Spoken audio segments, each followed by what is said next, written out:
Well, the Deputy Minister-designate for Education has been begging the Tamale North MP Alhassan Suhuyini over an alleged altercation between the two after her vetting last week.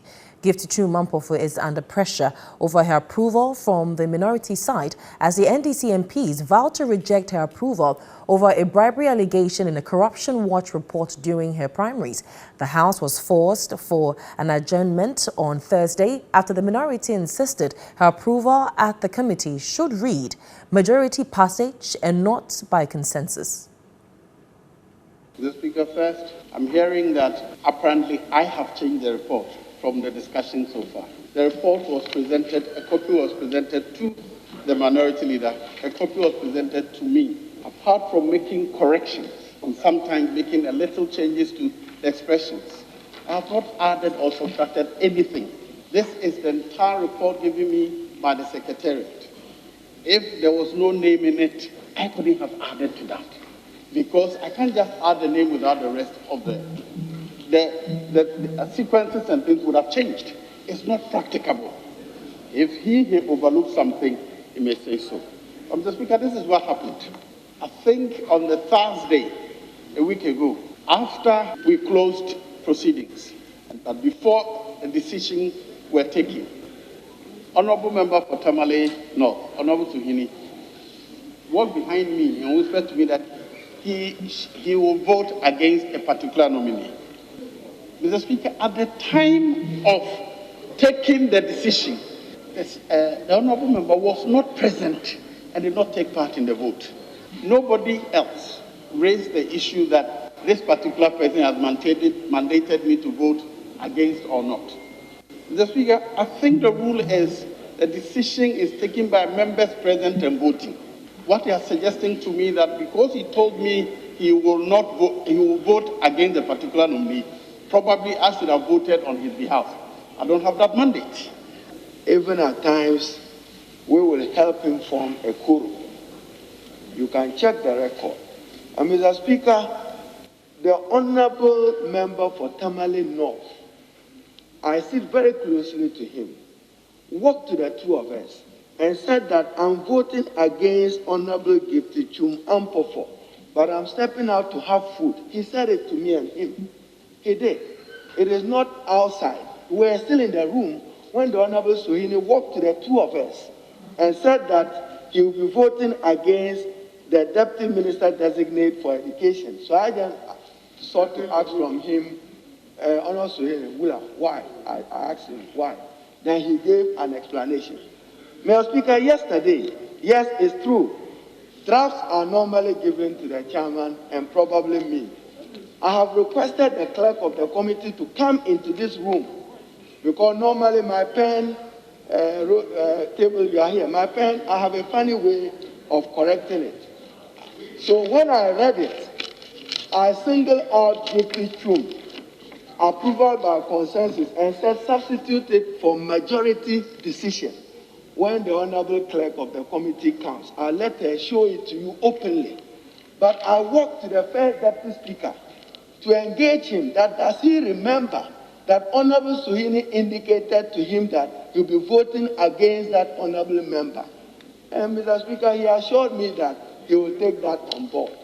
This is what I know. This is what I know. Yesterday I walked to you. Yesterday I walked to you. Because we'll better achieve results if we adjourn and control this tomorrow. Now, I have my doubt at this moment, the way temperatures are high, if we leaders go in, whether 20 minutes will be enough to be able to resolve it. Meanwhile, Mr. Speaker, it's past 6:30. So I will want to plead, looking at all of us being around the house since morning, maybe if we take an adjournment, it will help temperatures to be cool so that we'll be able to resolve this by tomorrow morning. Thank you, Mr. Speaker. Mr. Speaker, Honorable Minority Chief Whip, the Honorable Minority Chief Whip's position to the fact that temperatures are so high. Mr. Speaker, even on the 7th of January matter, we resolved it. And Mr. Speaker, I listened to the chairman of the appointment committee. I listened to Honorable Harun Edrisu. And I believe that these are matters that we can resolve. So, Mr. Speaker, I will encourage my colleagues that since you have, because, Mr. Speaker, the respect we have for you as a chair of this House means that we should oblige you when you give us advice. Mr. Speaker, your advice is that we should engage as leadership. I do not think that Honorable Minority Chief Whip wants to suggest that we shouldn't explore that opportunity now. It's of the view that we should not split heads. Well, Komla Kluche is a man in Parliament, and we cross over so he can give us an update of what's been happening in the House. We also understand there's some unusual happenings. Komla, what can you report? The breaking news is that the Deputy Minister Designate for Education, Gifty, Twum Ampofo'S name has been expunged from the committee's report. This has been necessitated by the wranglings between the leadership. I mean, that is that interaction that you played a short while ago between the minority leader and then Jose Wushi over the disagreement. The decision has come this morning that a name be expunged from the list so that they can do further consultation on it. This is because of the controversy. What I do understand is that the majority is avoiding voting on air. They would want a consensus to be built. But speaking to you now, that has not been done. They've not been able to come to a consensus on air. So a name has been expunged from the list of deputy ministers who have been vetted and approved by the committee. So it would mean that the number of them before the plenary would be 11 instead of 12 who have been vetted.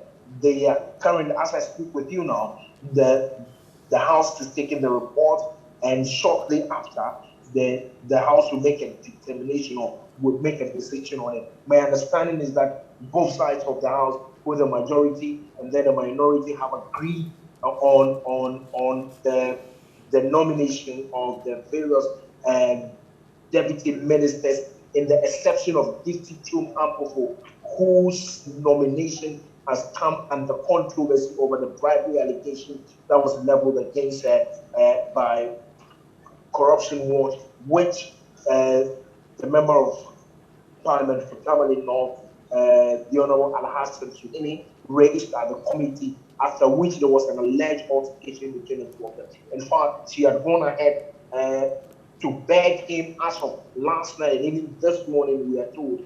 But Right. Suhini a short while ago told me that for him, the decision is beyond him. It's a total minority boycott on her. They are not going to give her that approval, and this is what the majority is avoiding. The reason why they have agreed that they expunged the name for them to do further deliberations on it. As to whether she will be re-vetted or she will have to go through a strict voting system, we are unaware now. But for today, that the House is approving the 11 deputy ministerial nominees, and name is not part of the list. And this was communicated by the chairman of the committee, Joe Osei,